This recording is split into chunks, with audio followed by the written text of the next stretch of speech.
There are a couple of major stock splits on the way this summer. In this video, we're going to talk a little bit about how you can prepare yourself right now or potentially within the next coming weeks to position yourself possibly to take advantage of these stock splits. We're obviously talking about Google. We're talking about Amazon, who announced going back a month or so ago. Here's Google, first off, that they're going to go 20-1 on a stock split. And that's going to be effective Friday, July 15th at the end of trading. Amazon then follows suit and also says, hey, we're going to do the same thing and go 20-1 coming up in June, I believe, it's early June for Amazon. What does this mean overall, guys? If we're a shareholder of one, if not both, maybe, how do we prepare ourselves and position ourselves appropriately for these events?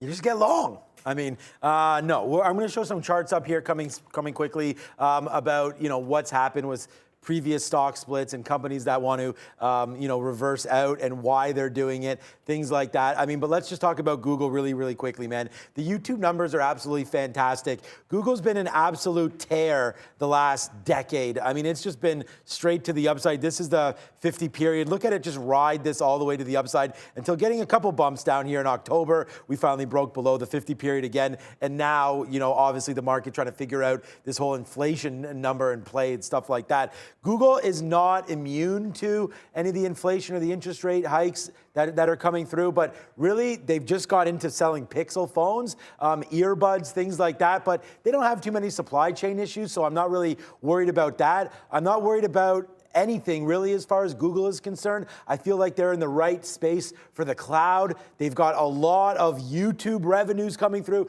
YouTube revenues alone are more than half the companies in the S&P 500. Like the numbers that these guys are putting out, absolutely crazy. Not only that, so YouTube's growing and we're on YouTube. I think that YouTube's also picked up a lot of steam over the last little while, trying to become the #1 streaming platform on the web. It already is, so that's interesting for them. They could spin off YouTube, not that they're going to do that, but that's a good revenue generator for them as well. And not only that, listen to this number, 80 billion they've put back into stock since 2020 to 2021, the $80 billion buyback program for Google. So I think Google has to be a buy. Not just do I think that, the street right now, 49 analysts cover this name from a buy side, 1 to the hold, and 0 sell. So out of 50 analysts out there covering Google right now, you have 49 buy side, 1 hold, 0 sells. Okay, so I think Google's a buy. Not only that, when you're looking at the chart right now, you're also at some of these levels where we've bounced off. Now you're gonna have earnings coming through.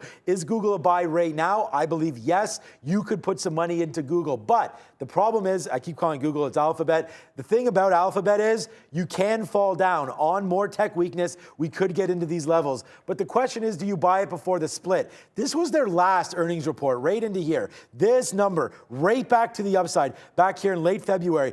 Boom, they came out with a big number. They were already down here before last earnings call. All the way back to the upside, announced a split right there. But look what's happened ever since then. It's fallen back in. But look at some of these charts, okay? I'm gonna talk about Apple. Look what Apple did. Apple announced in July of 2020 that they were gonna split their stock. Look what happened in August. Now again, they announced it in July. You get a relatively flat August there, right? And then now look at September, heading into the split. Right? They go from 108 up to 130. So you're basically getting a 25% bump in the month preceding. Now there's gonna be stuff in the market, there's gonna be a lot of stuff happening, but that's a nice little bump up. And then look what happened after the split. All the way back down. So what changed in their business? Nothing. But you get a big move into it and then it followed back down through. That's what Apple did. So what I'm trying to say is, you mentioned July, I would start to buy this thing now. Heading into the summer, you should be able to get a ramp up into that split adjusted price. We have another chart that we want to show you up as well.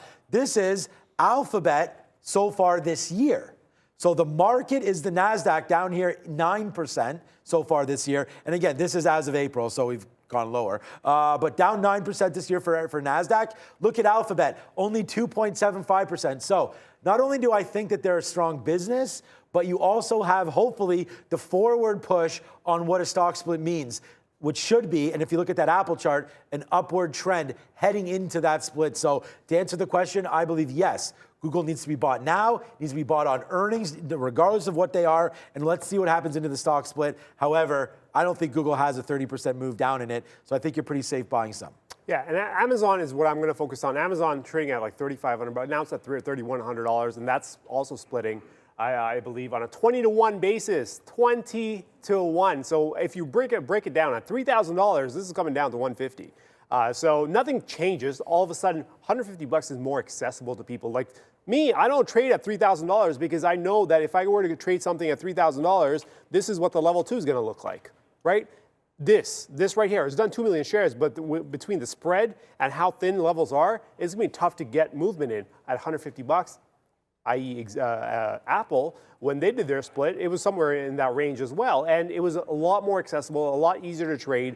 And that brings a lot more people to the board. One, people that can afford it. Two, people like me who just want to trade more volume but can't because of the price, right? So here we are kind of just working into Amazon. Amazon's chart is different, though, than Google's chart because Amazon has been, although wide range, but if you were to put it in perspective, the chart is sideways, right? Yeah, okay, fine, it's $1,000 from top to bottom, but $1,000, but the chart is moving like this. This is a weekly chart, by the way. So there's a lot of gyrations in here, but it's refusing to break down either through that 2,800 or through that high as well. So they're developing nice areas up top and down below, and you know once they get split, those levels are gonna hold well, but like Shawn showed, initially it's the build up into the day it splits. Yeah.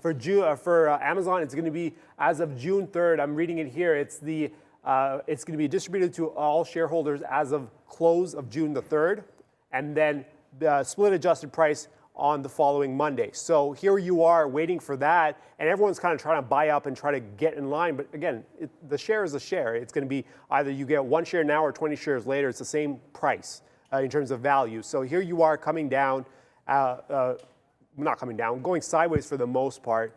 But in the event, after the split, that's when things get hot, you know, because a lot more people are trading now. And if it's going sideways, and as long as it doesn't break through that range, the new range that's going to be established once we start trading split adjusted, I think you got a chance for Amazon to finally get moving to the upside. So that's my expectation for Amazon. The way it's been trading allows for that movement, especially at a lower price. Remember, a couple of major events to mark down. You want to add there? Yeah, quickly, I just want to talk about, because one thing that we didn't talk about that I had meant to do is also options, right? It becomes easier to pick up some options, cheaper options on those plays. People don't want to spend the volatility right now to buy options when a stock is $3 grand, $2 grand, things like that. Also, Brendan, what about the inclusion in the Dow? The Dow Jones, a price weighted index there. So when you get to this price levels, you can't be included in that. So let's watch out for Google. It's the reason, I mean, Apple's doing it, right? It's the reason why Google and Amazon are splitting in the first place. And we can't forget about Tesla, guys. What if we hear about a potential additional split for Tesla? So June 3rd, mark down June 3rd, mark down July 15th, couple of major events coming up spring and summer this year.